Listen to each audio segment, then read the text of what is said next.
Hello and welcome. I assure you, what? I assure you it's not a horror game as far as I'm aware. Welcome to Zombie Invasion Tower Defense. We're able to save this world. You will prevail where others have failed.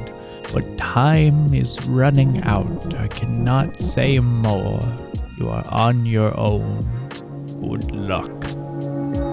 What the hell kind of intro is that for a tower defense? Oh hey, I'm General Graves. Hi Graves. Welcome to the ZDC. I can't read that all. Alright you guys, we're in a match. We have all of these. I've got no idea what they are or what they do, but we have them. We do have them. You can't place cadet right now. Alright, never mind. Welcome back. Here, I'll show you quickly the basics when we're in battle. Awesome. Place your cadet. Here. Hi there, cadet. Pop-ups. Tutorial. There's a pop-up for the pop-up and a pop-up for the tutorial when we're in the tutorial. I didn't read either because I thought they were both self-explanatory. Although I did read up the pop-up one because it was right in front of me. So I know that we can go into settings and then we can just go down to here and disable. Never mind, we cannot. Get your hero placed right next to the cadet. We got basic enemies and we got faster enemies. There's a faster one. It doesn't look like he has an animation. Oh, and there's a hitbox. I think that's a small hitbox. The flow of the tutorial is kind of weird. There's a noticeable gap in between the waves rather than a consistent flow. I have noticed that. Upgrade your towers. Upgrade to level 3. There we go. Finally, I want to show you about cliff towers. Are we just skipping everything else? Place a marksman all the way up here. Here you go, marksman. We have some enemies with bullet defense incoming. Each tower has its own unique damage type. Defense on the enemy will lower that specific... Wait, what? I briefly saw it, but yeah, it's kind of what you would expect. Bullet resistance, resistance to bullets. We are now lit free. We can place whatever we want. We immediately got a new enemy. This one, it'll break apart. It has a sword icon? What's a sword icon for? Melee? Anyways, Rider is our DPS, Ice Gunner is our support by debuffs, and Crook is our summoner. Highlighting over all of these, we can see information about them in a small little box, which is actually quite convenient. We now have a level 6 Crook and they have a machine gun, so that's interesting. It's kind of silly, but the machine gun actually doesn't fire. Like, check that out. There's no bullets out of it.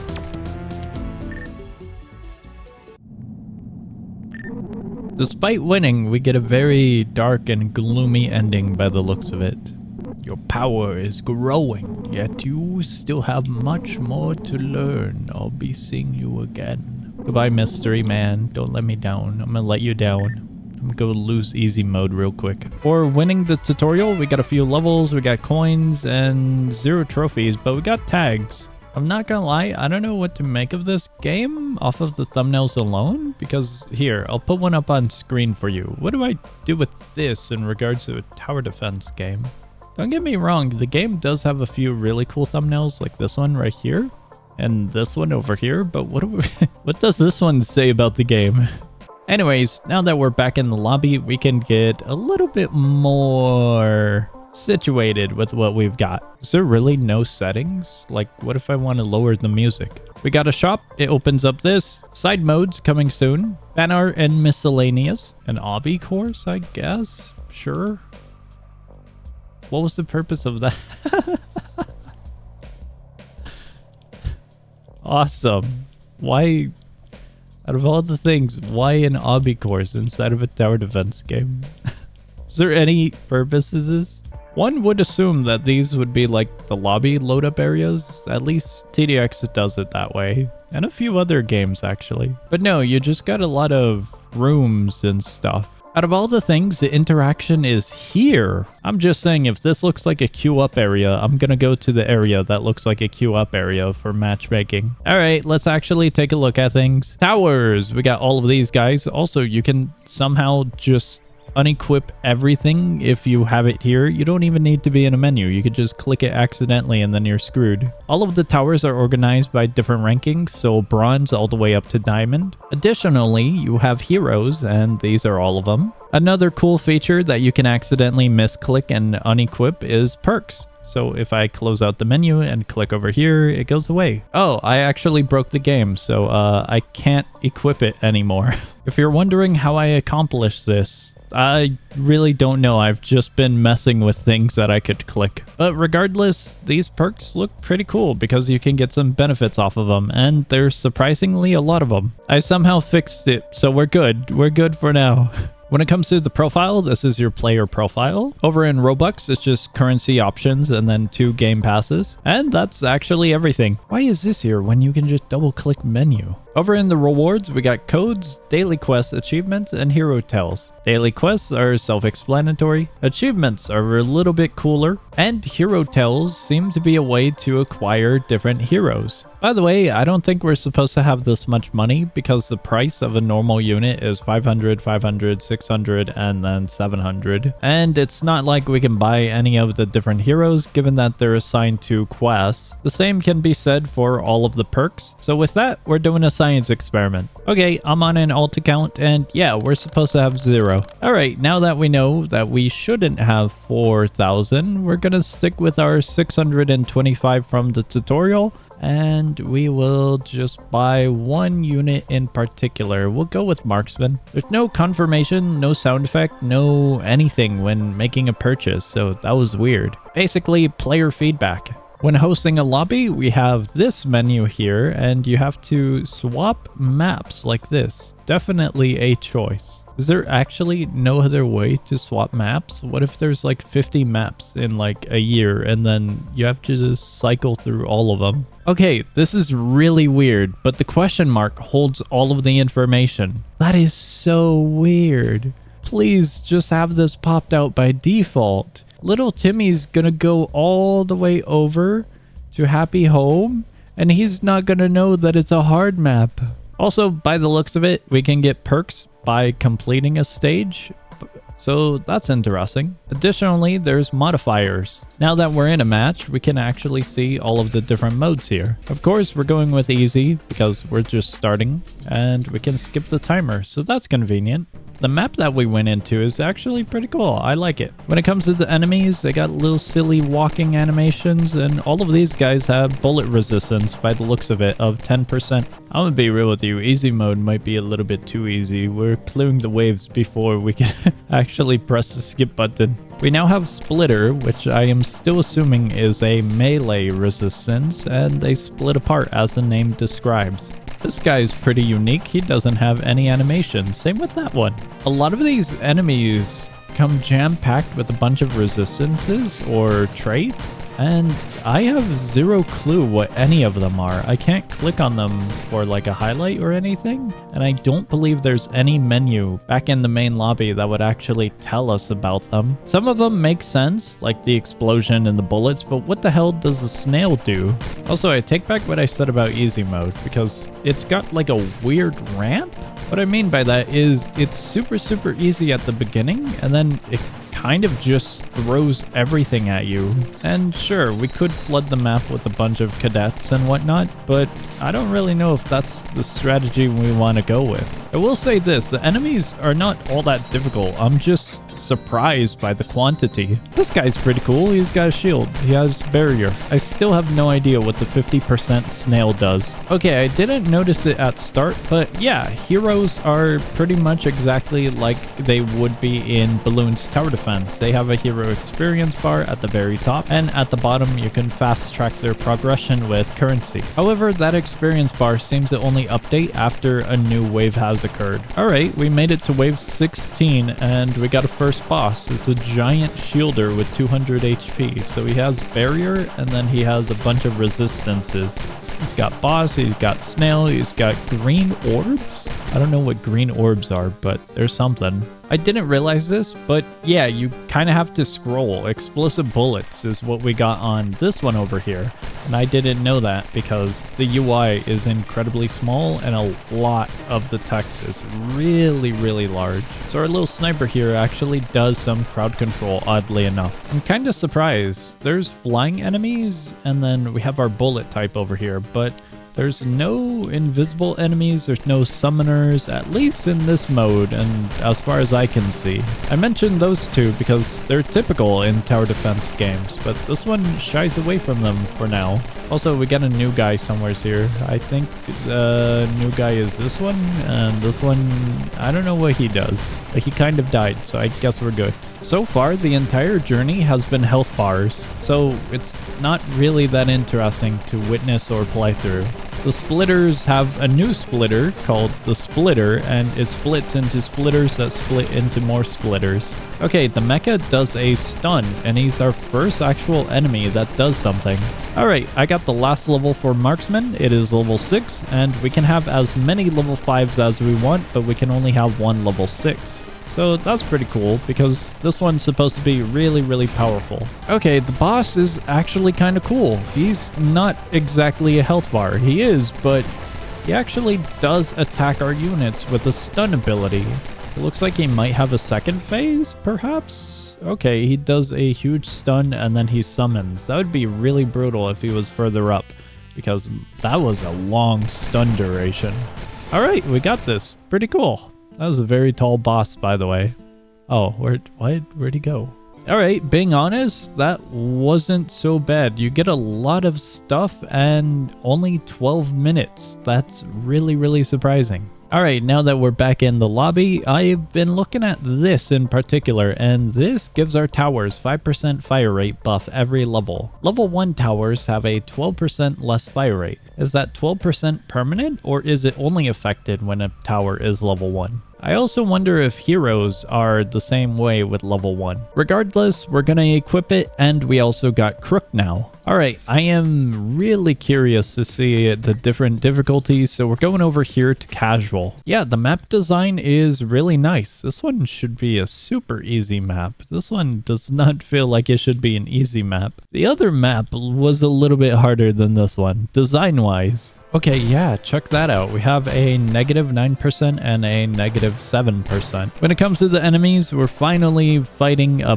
bunch of zombies, and some of these have silly looking hats and they got a huge bullet resistance. What? 40% is quite big. Okay, this is pretty cool. We have flying enemies over here, and I had to put down a sniper, so there's a little bit more strategy once you actually get into the higher difficulties here, which is actually pretty nice to see. I kind of wish the detection range for these icons was a little bit further out because I need to be this close.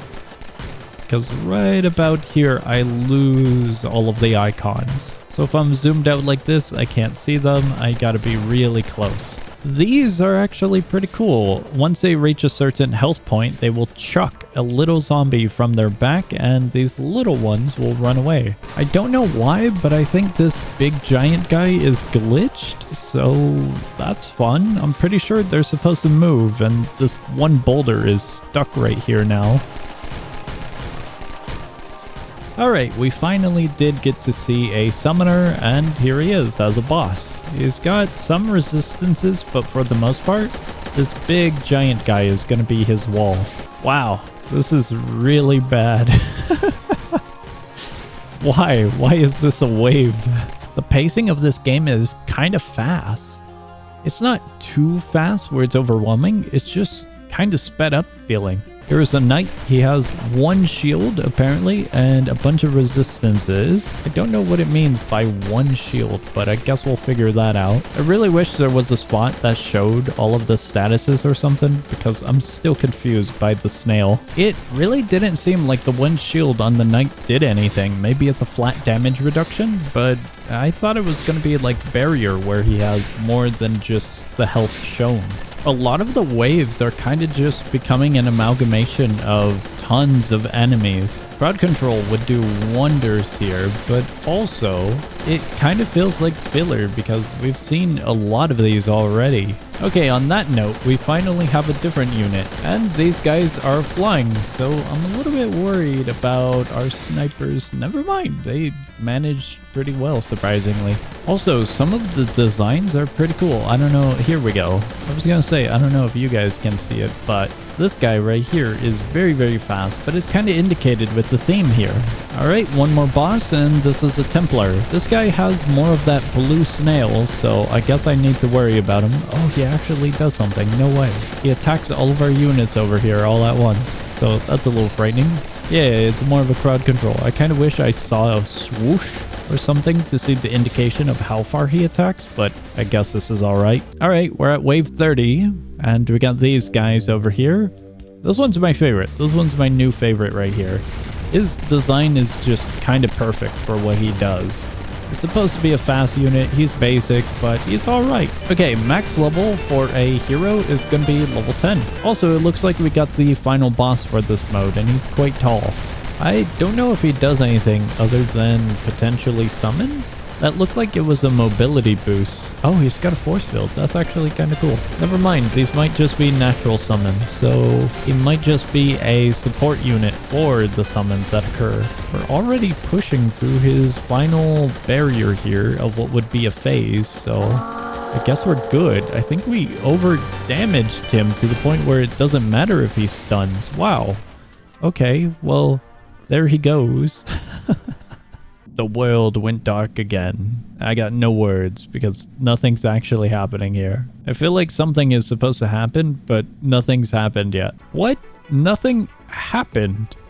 What do I do with this info? Exactly nothing happened. Also, I can see some models back there. There's more? Hold on. What? I thought that was... Okay. Huh? By the looks of it, we got 2 perks, 2 backgrounds, and achievement and coins. All right, taking a look at what we can get. We can now get units over in the silver ranking, and they are expensive. This one's interesting. Buy for that plus shards. What are shards? I didn't notice this, but you can click on this and see the performance. But what does this even mean? These are just a bunch of bars, and I really have no idea what this indicates. Like, I get the idea that it's not going to do so well in the later game, but is there any impact to the amount of bars that we have here? Something a little bit more useful is if you click it again, you can see all of the stats. Mainly the starting stats, so placement cost, damage, cooldown, etc. Alright, we're moving up in the world. We're going to medium. Oh boy, what is this? Okay, that's most certainly a pathway, I see. They don't cut into this roadway, however. They go... No, they do. They go through that grassy area. That's weird. Oh, that's also weird. You can place in the roadway a little bit. Okay. Enemy-wise, these ones are kind of alright. A little beefy for our units right off the bat, but not too bad. One thing that this game doesn't have is actual collision when it comes to the range of our units. So I was a little hesitant placing a unit here for this view, but it's actually quite fine. Also, it's kind of cool, but these guys will fall over and just act as a wall for our towers, so that's a neat little feature. Wow, we're only 9 waves in and we have our first boss, and it's the Executioner. Oh, that's actually pretty cool. Gonna skip his wave so I can get a little bit of economy to help us with it. Okay, that's really interesting. These guys have camo and they're the first enemy with it. Okay, the fireworks were worth it. Check that out. That's pretty cool. Also, these guys are a menace. An absolute menace. So I have to deal with all of them and there's way too many. I like the perks. The perks are awesome. Okay, medium mode definitely ramps up the difficulty here. Here is the priest, and the priest does a buff or something. Either a buff or a heal. I'm gonna lean on the idea of a heal. The fireworks have truly been something of a miracle that I absolutely love now. Because that, for crowd control, has done wonders so far. And that priest will die to these guys, so we're good, we're good. I believe he'll die to those guys. I think he did. Dreamer looks like it's straight out of ours, doesn't it? I think that might be it for us here. That one's got a little bit more health than one would hope for. No way we survived. Never mind. Alright, medium difficulty definitely ramps up the difficulty, especially on this map where the roadways are a little bit too spaced out and quite a lot of the enemies are fast. It's noticeably different from the previous mode where we were constantly getting swarmed, while in this one it's a little bit more specific as to which enemies you're going to be encountering. Be it fast ones, hold-on swarms, ones that do buffs or heals, and ones that will attack us and stun a lot of our units. By the way, when it comes to these videos, I'm going to be doing a new way of scoring the games. Up on screen, I'm going to be showcasing what I thought for the balance, the pacing, the grind, the uniqueness, and my new player experience. When it came to the balance overall seemed pretty good. It's definitely interesting seeing the different difficulty modes, and the units feel unique enough to where they can stand on their own against a good amount of enemies for a good amount of time throughout the modes. As for the pacing, at times it felt really fast, which isn't too bad, but it also didn't feel overwhelming, so that's a plus. However, it does kind of make you have to pay attention to the situation, but overall, it was pretty good. As for the grind, the reward system with the different daily quests, achievements, hero tales, and etc. actually balance out pretty well with the progression in the game. So as a new player, the grind felt pretty alright. When it comes to the uniqueness of the game, the different units having their own uniqueness when it comes to max leveling, alongside the addition of heroes, perks, and the different enemies you're going to be facing, I would say this game's above average when it comes to the unique features. Lastly, for the new player experience, I was asking a lot of questions throughout this. There were a few bugs here and there that I stumbled upon, but overall, I don't think it was a bad thing. It was pretty alright, and nothing that I encountered was overwhelmingly game-breaking. So I'm gonna go ahead and say it's above average for this one as well. And now here's the final score. Alright you guys, that's going to be the end of our journey here. I like this game. This game's pretty cool, especially the perks. The game has a ton of them, and they actually are pretty cool. If you want to check this game out for yourself, I would recommend it. The link is going to be down below in the description. As always, feel free to leave a comment down below and suggest games that you would want me to check out. And if you're looking for other games to play, check out my channel. I upload a ton of content, so hopefully you'll find something new and fun to play. But other than that, that's going to be all from me, and I will see ya.